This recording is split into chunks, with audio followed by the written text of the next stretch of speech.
ഇലങ്ങമം ശ്രീ സുബ്രഹ്മണ്യ സ്വാമി ക്ഷേത്രത്തിൽ ഫെബ്രുവരി 23 ഞായറാഴ്ച വൈകിട്ട് 5 മണി മുതൽ 8 മണി വരെ സർപ്പബലി. KSSPU മൂവാറ്റുപുഴ വെസ്റ്റ് ബ്ലോക്ക് വാർഷിക സമ്മേളനം സംഘടിപ്പിച്ചു. ജില്ലാ പ്രസിഡന്റ് BV അഗസ്റ്റിൻ ഉദ്ഘാടനം ചെയ്തു.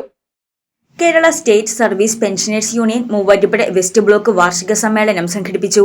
വാഴപ്പള്ളി ഭാരത് ഹോട്ടൽ ഓഡിറ്റോറിയത്തിൽ സംഘടിപ്പിച്ച സമ്മേളനം ജില്ലാ പ്രസിഡന്റ് BV അഗസ്റ്റിൻ ഉദ്ഘാടനം ചെയ്തു. അതുപോലെ തന്നെ എറണാകുളത്ത് വെച്ച് നടക്കുന്ന സംസ്ഥാന സമ്മേളനം ഈ പരിചയക്കാരായ നേതാക്കന്മാരുടെ പ്രവർത്തനങ്ങളുടെ ഫലമായിട്ട് നമുക്ക് എറണാകുളത്ത് നല്ല തരത്തിലുള്ള ഒരു സംസ്ഥാന സമ്മേളനം നമ്മൾ നടത്താനുള്ള എല്ലാവിധ സഹകരണങ്ങളും നിങ്ങളോട് അഭ്യർത്ഥിക്കുകയാണ്. എറണാകുളം ജില്ലയിൽ കഴിഞ്ഞ വർഷത്തേക്കാൾ പെൻഷൻകാരുടെ അംഗഫലം കൂടുതലാണ്. ആ വർധനവിന് കൂടുതൽ ഉണ്ടാക്കുന്നതിനുള്ള പ്രവർത്തനങ്ങളിൽ നിങ്ങളുടെ ബ്ലോക്കും വളരെ സജീവമായ നേതൃത്വം വഹിച്ചിരുന്നു, പങ്കാളിത്തം വഹിച്ചിരുന്നു.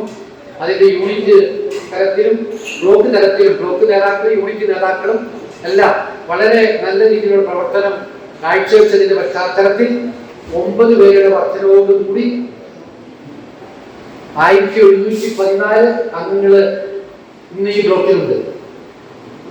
ജില്ലയെ സംബന്ധിച്ചിടത്തോളം കഴിഞ്ഞ വർഷം 33,304 അംഗങ്ങളാണ് എറണാകുളം ജില്ലയിൽ സംഘടനയിൽ ഉണ്ടായിരുന്നത്. അത് 170 അംഗങ്ങളുടെ വർധനവോടുകൂടി 33,374 അംഗങ്ങൾ എറണാകുളം ജില്ലയിൽ ഇന്നുണ്ട്. Secretary P. അർജുനൻ മാസ്റ്റർ പ്രവർത്തന റിപ്പോർട്ടും ട്രഷറർ PM ഇസ്മയിൽ വരവ് ചെലവ് കണക്കും അവതരിപ്പിച്ചു. Kerala state service pensioners union Muvattupuzha west block president PV Subrahmanyanachari അധ്യക്ഷത വഹിച്ച സമ്മേളനത്തിൽ Saju K. Chacko, OA Isaac, Suresh Mampilly, MM Vilasini, Chandrasekharan Nair, TA baby, MK Asainar, Rajasekharan Nair തുടങ്ങിയവർ പ്രസംഗിച്ചു. പുതിയ ഭരണസമിതിയെയും സമ്മേളനത്തിൽ തെരഞ്ഞെടുത്തു.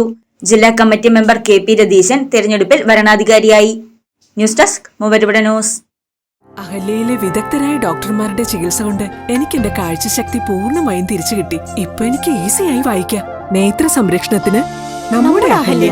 അഹല്യ ഫൗണ്ടേഷൻ ഐ ഹോസ്പിറ്റൽ കേരളത്തിൽ എല്ലായിടത്തും.